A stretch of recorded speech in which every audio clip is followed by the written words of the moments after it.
Hello everyone, इस video में हम बात करेंगे योग फिलॉसफी की। अगर आपको मेरी ये वीडियो पसंद आए तो चैनल को सब्सक्राइब करें, लाइक करें, शेयर करें। चलिए बढ़ते हैं टॉपिक की तरफ। अगर हम योग फिलॉसफी की बात करें तो ये जो है one of the Indian school of philosophy है।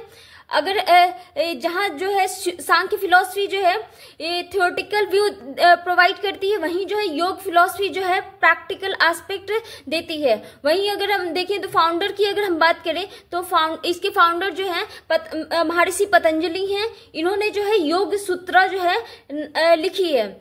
अगर हम अदर जो है योग फिलोसफर की बात करें तो वश्य जो है उन्होंने जो है योग भाष्य जो है लिखा है। अगर हम वश्यपति मिश्रा की बात करें तो इन्होंने जो है तत्व वैसर्दी लिखी है। अगर हम योग की बात करें तो योग के बारे में जो है पतंजलि ने कहा है कि ये एक स्पिरिचुअल जो है एफर्ट है जो परफेक्शन अटेन करने में हेल्प करता है।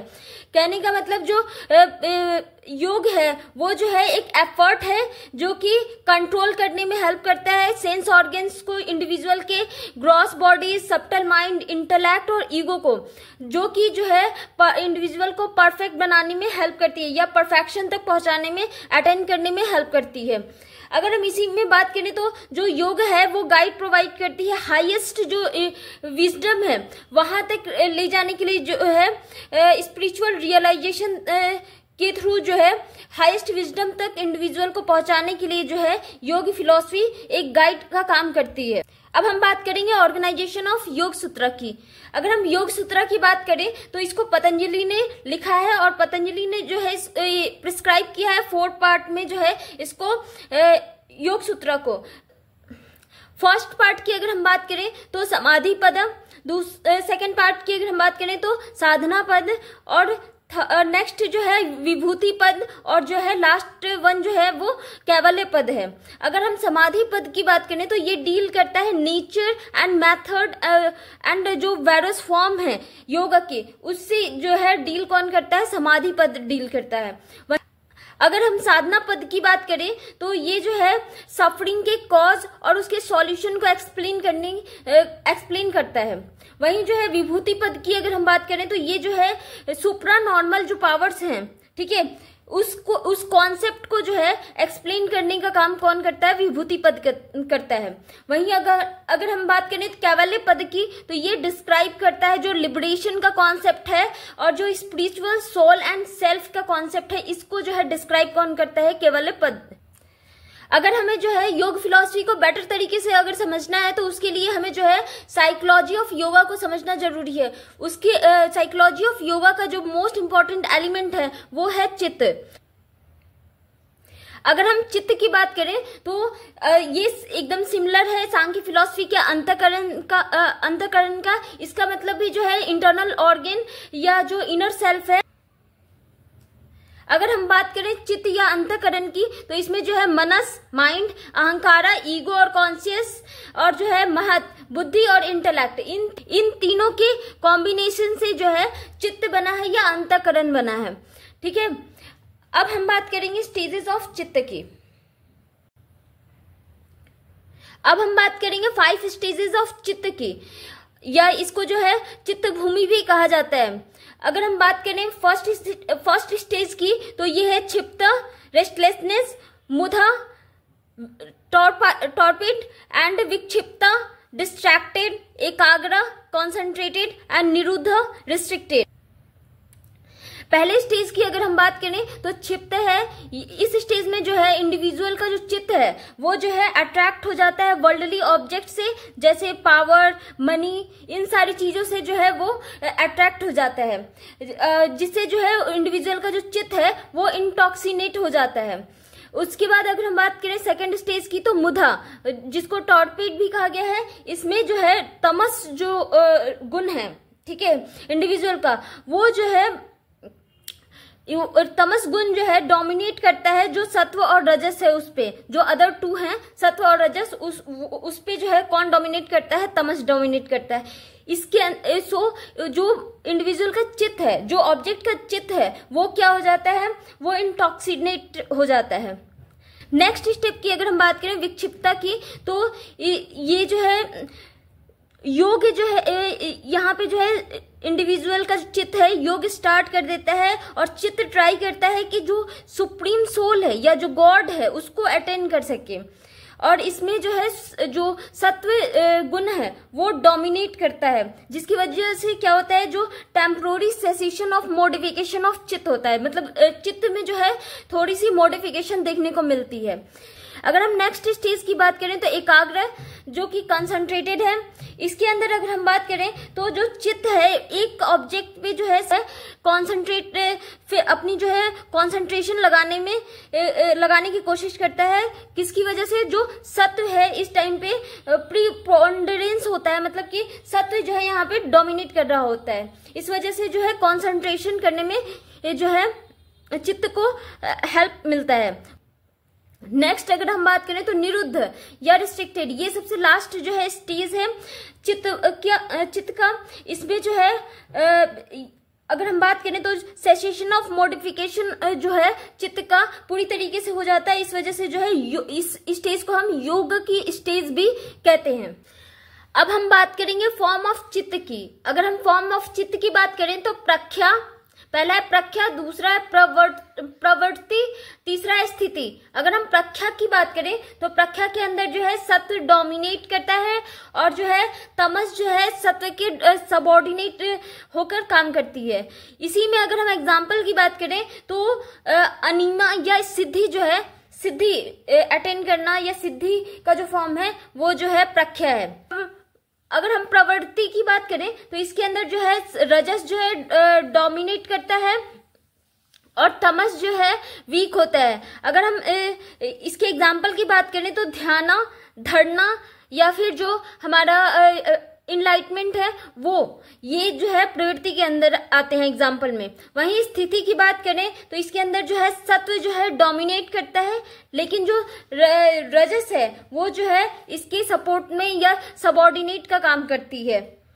अब हम बात करेंगे मॉडिफिकेशन ऑफ चित्त की। इसको जो है चित्त वृत्ति भी कहा गया है। अगर हम चित्त की बात करें तो जब जो रिफ्लेक्शन ऑफ पुरुष या सेल्फ की वजह से जो है चित्त में मॉडिफिकेशन देखने को मिलता है या चित्त में चेंज देखने को मिलता है, उसको जो है चित्त वृत्ति कहा गया है। अगर हम चित्त वृत्ति की बात करें तो ये 5 टाइप के होते हैं। पहला है प्रमाणा जो कि राइट कॉग्निशन, दूसरा है विपर्याय रॉन्ग कॉग्निशन, उसके बाद विकल्प जो है इमेजिनेशन, और जो है फोर्थ वन जो है निद्रा, स्लीप, स्मृति, मेमोरी।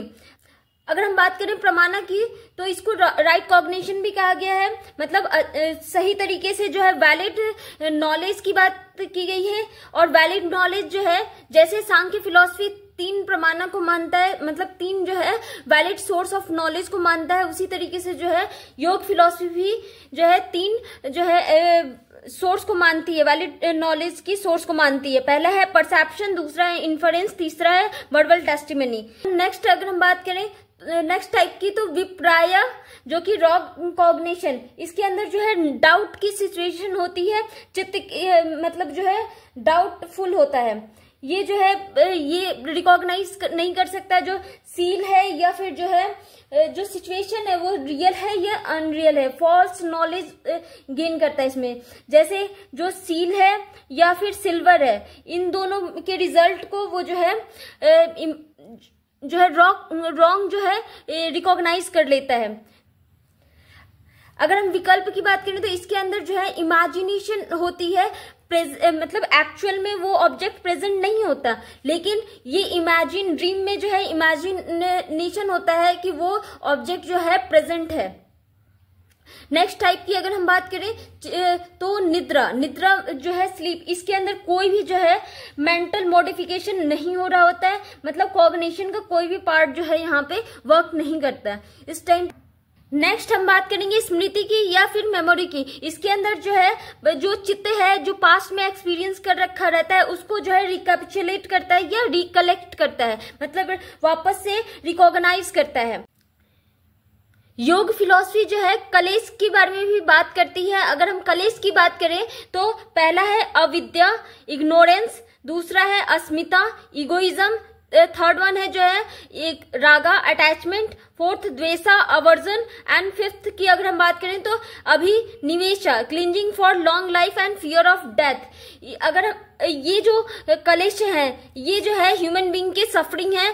अविद्या, अगर हम अविद्या की बात करें तो इसके अंदर जो है जो इंडिविजुअल है, ये जो पर्सन है वो जो है रिकॉग्नाइज करता है नॉन इटर्नल को और मटेरियल चीजों से जो है बहुत ज्यादा अटैच हो जाता है, और जो है जो इटर्नल चीजें हैं, सेल्फ है, उससे जो है दूर हो जाता है, उसको जो है इग्नोर कर देता है। वहीं जो है अगर हम अस्मिता की बात करें जो कि इगोइज्म, ईगो आ जाना, ये भी जो है एक जो है सफरिंग का मेन कारण जो है योग फिलॉसफी मानती है। उसके बाद जो है रागा, रागा में जो है वर्ल्डली जो ऑब्जेक्ट है, मनी, पावर, इन सब चीजों से अटैचमेंट भी जो है क्या है, सफरिंग है ह्यूमन बीइंग की।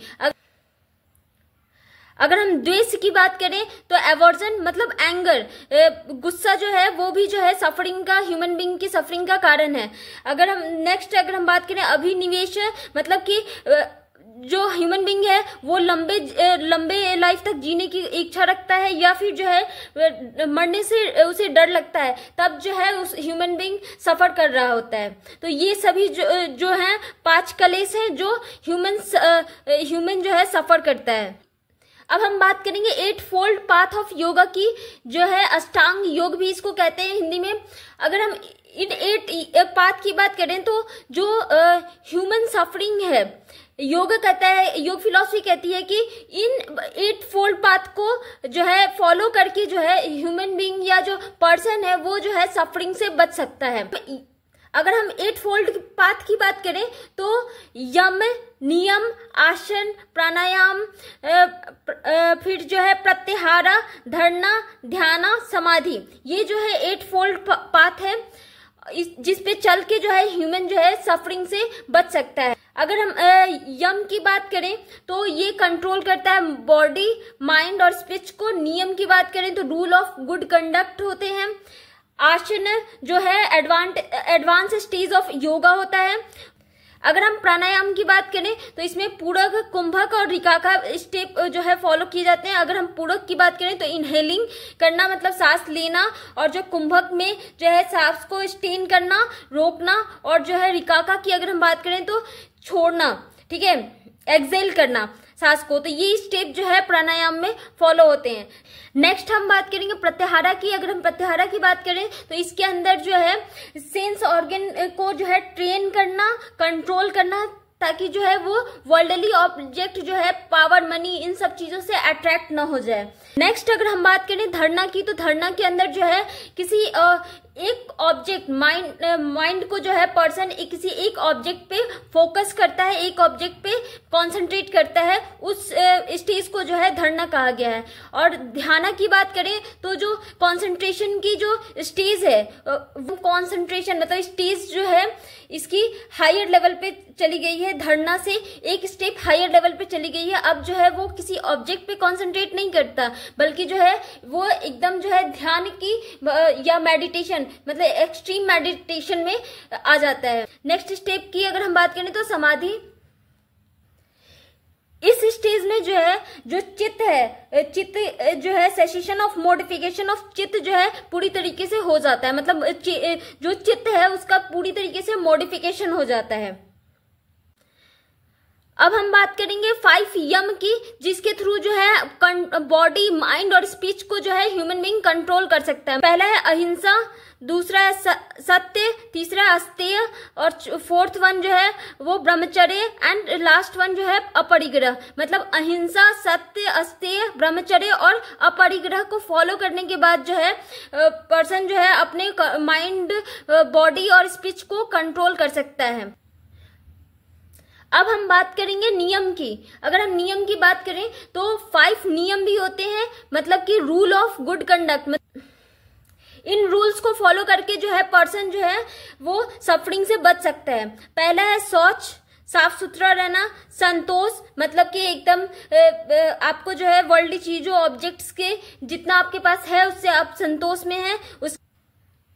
अब हम बात करेंगे तप की। अगर हम तप की बात करें तो एक्सट्रीम जो पावर ऑफ टॉलरेंस है वो आप में होना चाहिए, टॉलरेंस की पावर आप में जो है होना चाहिए, उसके बाद ही जो है आप जो है सफरिंग से बच सकते हैं। नेक्स्ट अगर हम बात करें तो स्वाध्याय, स्वाध्याय की बात करें तो स्टडी ऑफ रिलीजियस स्क्रिप्चर्स, जो रिलीजियस नॉलेज है, स्पिरिचुअल नॉलेज है, उसको जो है आप को स्टडी करने की जरूरत है, जिसके थ्रू जो है आप जो है ह्यूमन सफरिंग से बच सकते हैं। नेक्स्ट अगर हम बात करें ईश्वर परिनिधान, मतलब ईश्वर ही जो है, गॉड को जो है आप हमेशा याद रखेंगे अगर आप किसी भी सिचुएशन में हो। अब हम बात करेंगे समाधि की। अगर हम समाधि की बात करें तो ये दो भाग में डिवाइडेड है। दो, फर्स्ट वन जो है संप्रजनत है, सेकंड वन जो है असंप्रजनत है। अगर हम संप्रजनत की बात करें तो ये कॉन्शियस समाधि है। इसके अंदर जो है जो पर्सन है जो समाधि को कर रहा है या जो अटेन करने की कोशिश कर रहा है, उस एस्पिरेंट की बात करें तो उस पर्सन की बात करें तो वो अवेयर रहता है अपनी कंसंट्रेशन को लेकर, मतलब अभी अपनी जो वो मेडिटेशन या कंसंट्रेशन कर रहा होता है तो उसके प्रति जो है वो कॉन्शियसनेस उसको रहती है कि वो कहाँ तक जो है कॉन्सेंट्रेट कर रहा है संप्रजनत में। वहीं जो है असंप्रजनत की बात करें तो सुप्रा कॉन्शियस होता है। इसके अंदर जो है हाईएस्ट फॉर्म जो होता है समाधि का वो होता है।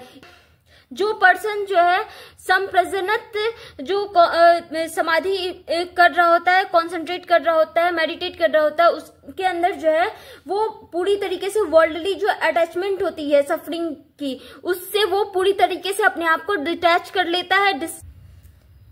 अगर हम संप्रजनत समाधि की बात करें तो ये 4 टाइप की होती है। पहला है सवितकार का समाधि, दूसरा है सविकार समाधि, तीसरा है सनद समाधि और फोर्थ वन जो है सस्मित समाधि।